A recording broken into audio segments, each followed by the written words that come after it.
నమస్తే నేను Priya welcome to Satya News. Kothapeta మండలం బోడిపాలెం వంతెన శిథిల వ్యవస్థలో ఉన్నప్పటికీ పలుమార్లు అధికారులు భారీ వాహనాలకు అనుమతి లేదని ఫ్లెక్సీలు పెట్టినప్పటికీ వాటిని కూడా లెక్క చేయకుండా మా వ్యాపారమే మా లక్ష్యం అనే రీతిలో ఇష్టానుసారంగా విచ్చలవిడిగా మట్టి మాఫియా చెలరేగిపోతుంది.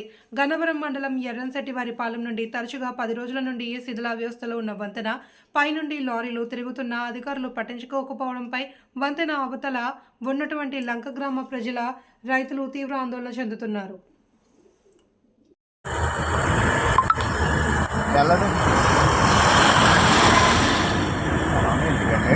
మీరు కంప్లీట్గా చూసారా?